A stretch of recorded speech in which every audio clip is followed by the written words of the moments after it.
Hi, and congratulations on your 2020 Nissan Qashqai S model. This is a great vehicle. I know that you're going to love it. There's a lot of features on this to go over, so we're going to have a look back at what you got. If you still have any questions at the end of this, please don't hesitate to get in touch. Let's have a look. On the infotainment system here, we have a 7-inch touchscreen display. So it's full touchscreen. You've got AM, FM, satellite, Bluetooth, USB, auxiliary, CD, and when Apple CarPlay, or when your phone is connected, you'll have either Apple CarPlay or Android Auto. Your satellite radio is free for the first 3 months. After that, if you don't want it, don't do anything. If you do want it, just give them a call and subscribe to it. You can set your presets here. We can flip through on the quick access on the bottom here. Satellite, you can pick whatever you want. We're going to have a hop into the settings here.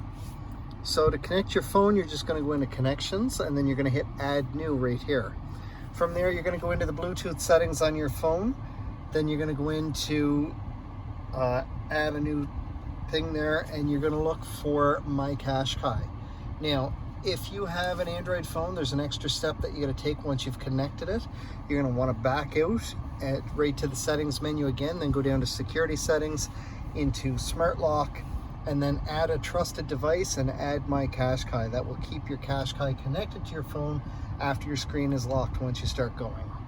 We're going to back out of here, and if I want to change my clock, I can do it in the same spot here. So I know my clock is off by an hour, so I'm going to go into set clock manually, and we're going to fix all of this because this is off a little bit. Today is the 27th of May, so we're going to bump this up. And it is 12:15, not 11:15, and we're off by 2 minutes here. So now I'm going to hit the back button here. My clock is fully up to date here as well. That also changes it over here. So we're just going to go back to the audio right here. My camera button is going to take me into the settings where I can turn on or off the predictive course lines or change the view on the camera settings itself. So I'll hit back here. Down below, I've got my climate control. Now I do have the AC on at the moment because it's about 25 degrees Celsius outside right now. It's very warm. It's a beautiful day in May. So I've got my controls here. I can pick and choose where my airflow is going to go. I've got it on recycled airflow right now because I do have the AC set. If I want my rear defrost on, I can do that right here. Down below, I've got a USB port and an auxiliary port, as well as a 12-volt power port, all for charging. And then right down in the centerpiece here, I have my heated seats. On my steering wheel, I've got some controls on the right side. This phone is going to answer a call or hang up the call. The button next to it is your voice recognition button. That will allow you to make an outbound call, or depending on the type of phone that you have, you can access the voice recognition system by pressing and holding that button. My cruise control is turned on with this button here, and I'll see that as soon as I press it. And then I've got the controls here to set, resume, cancel, increase speed or decrease speed. On the left side of my steering wheel, I've got my volume button for my radio. This makes it really easy to adjust the volume. These two buttons here are going to go through my presets on the radio. So right now I'm on preset 4. If I hit the left arrow, I can see there it goes to 3 and then 2, and the right arrow take me back up. My OK button here with the arrows around it is for my driver assist display screen. So right now I'm on a trip odometer. If I press up or down, I get to trip 2. To reset it, I can simply press the OK button, and I can reset just the trip odometer, or I can reset all, which is going to reset my trip odometer as well as the average fuel economy. Now where I'm on number 1, if I switch to number 2 on average fuel economy and go back to the left, I'm now on trip 2. If I set it back to 1 and go back to the right, I'm on fuel economy 1. The two of them correspond. Next screen to the right shows me what's going on with my audio. So again, if I change my preset, I can see it all on this screen here. Everything is designed to keep your eyes forward so that you're not taking them off the road. When you're on this screen, you do have total control of everything to do with your audio right from the push of your thumb while you're driving. So I've got my volume, I can go through my presets, but on this screen here, by pressing the OK button, I can also change the source of my audio to satellite, then Bluetooth, then auxiliary, AM, and then back to FM. Now, if I've got a phone connected for Apple CarPlay or Android Auto, or a CD in or something in the USB port, those become options as well. Our next screen to the right is for our safety features, and you have a ton of safety features. So the first thing I want to point out is we do have an auto feature on the headlights. This is new for 2020. It goes there because we have Safety Shield 360.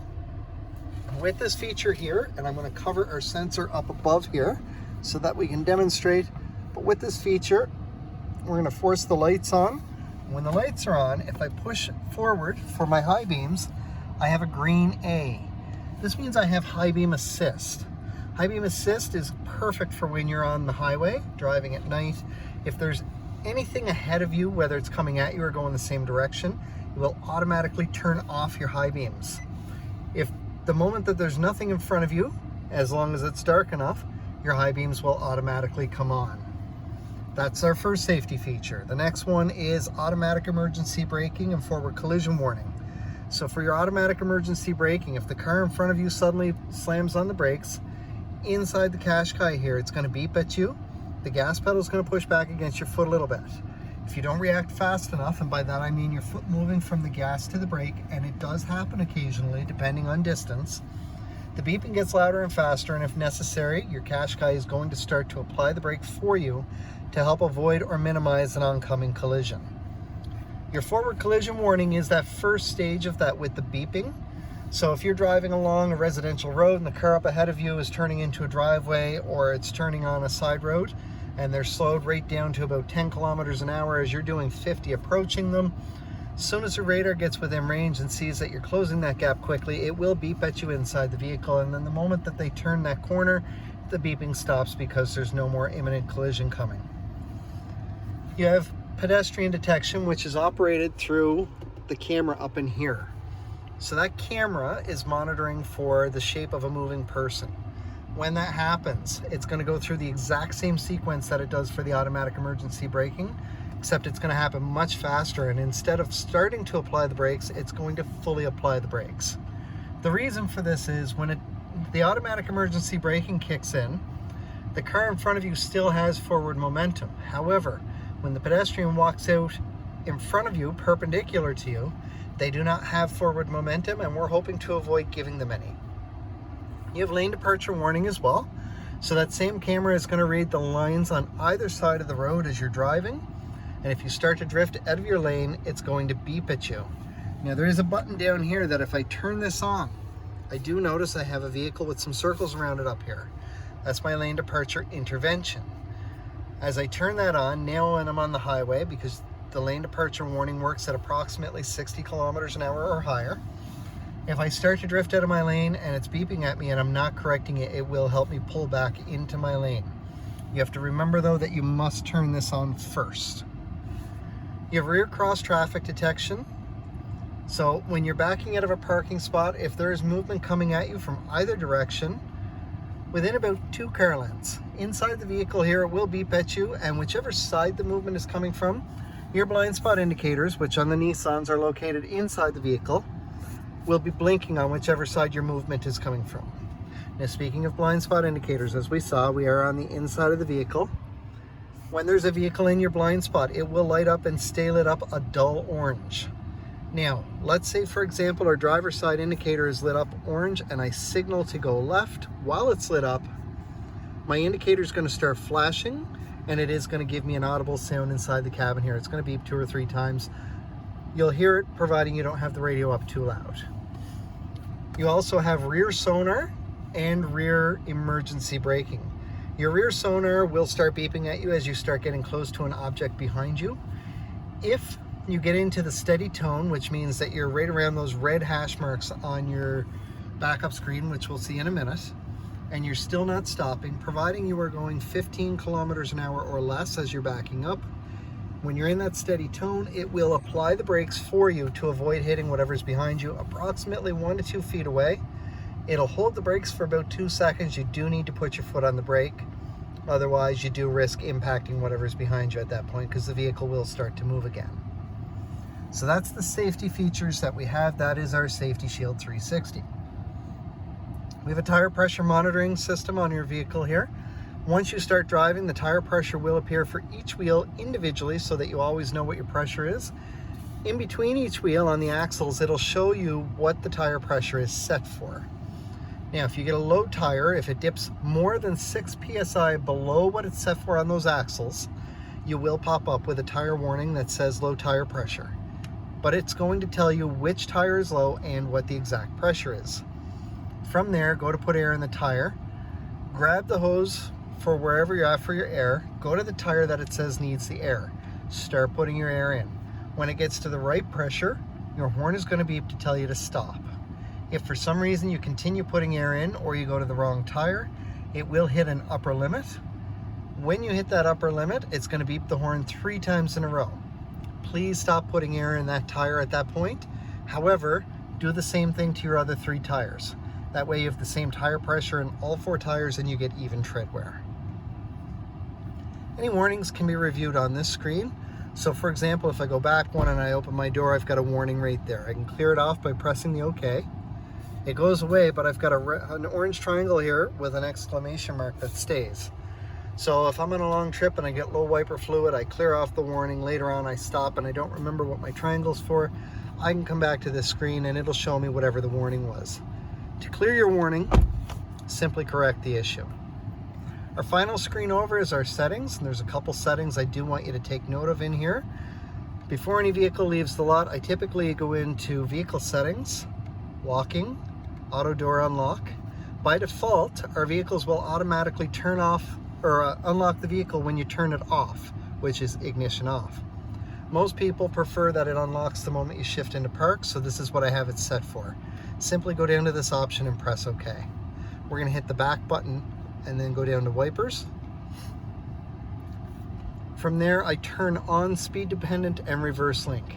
These are for your front and back wipers. Speed dependent will make them your intermittent wipers speed dependent, so as you pick up speed, the time lapse will shorten a little bit. Your reverse link means that if your front wipers are on and the back wipers are not, and you put it into reverse, it's still going to make a pass on that back window to clear it off for you. We're going to hit back again and a second time and go into maintenance, and then we're going to go into oil and filter. You want to make sure that this is set for 8,000. 8,000 is when you're supposed to do your oil changes, or every 6 months, whichever hits first. But if you have this set, as soon as you hit that 8,000 kilometer mark, it's going to pop up and tell you maintenance and oil filter. Call, make your appointment. Once you take it in to do it, they'll reset it and the count starts again. I'm going to go back a couple more screens and we're back to where we started. Down on the bottom here, we've got a few buttons. Now I am in the front wheel drive version of this. Therefore, there is one screen that was not on my driver assist display, and that's the one to monitor front wheel versus all wheel. If you have the all-wheel drive version, there is a screen that will show you when you're in front wheel versus all wheel. It is an intuitive all-wheel drive, and therefore you will drive in front wheel about 90 to 95% of the time. Pulling away from a dead stop or any traction conditions, so if your front wheels slip due to slippery roads, loose gravel, hydroplaning, whatever the case may be, all-wheel drive would automatically kick in and that screen would show you that. It's an even split, 50-50 between the front and back wheels for your power. There would be a button down here that says AWD lock in that case. You can lock it in and it will stay locked in all-wheel drive up to 40 kilometers an hour, at which point, once you cross over 40, the lock comes off, it drops down to front-wheel drive, but it will engage all-wheel drive as necessary up to 145 kilometers an hour. This button turns off our traction control. With this, we highly recommend leaving it alone. Now, when I turn this off, I get a beep and I've got a bunch of stuff shows up here. So right away I see up here, it tells me it's off. Currently unavailable, it said there, and I've got a few vehicles crashing over here. I have just disabled all of my safety settings. So I'm going to turn my safety systems back on by turning the traction control back on. All of that goes away and you're back up and running again. If we notice, it also turned out our lane departure intervention when we turned that off because it did disable the safety features. Down below we have a sport mode and an eco mode. Sport mode is if you need to pass somebody in a hurry and you're losing your passing lane, just hit that. You're going to have a little more torque on your motor. Just don't forget to turn it back off. It is a little bit harder on gas. Your eco mode is to get you better gas mileage. It will help you make your gas go a bit further. The only thing I do caution is when you're in eco mode, trying to pull away quickly from a dead stop or trying to get out and around somebody in a hurry is going to feel a little bit sluggish. Congratulations again on your 2020 Nissan Qashqai S model. I know you're going to love this vehicle. I hope this helped refresh your memory on all the features that you got. If you still have questions, please don't hesitate to call, text, email, or drop into O'Regan's Nissan at 60 Baker Drive in Dartmouth, Nova Scotia. If I'm not around, any one of my colleagues will help you. We'd love to help make sure that you're comfortable with your vehicle, and we look forward to working with you again.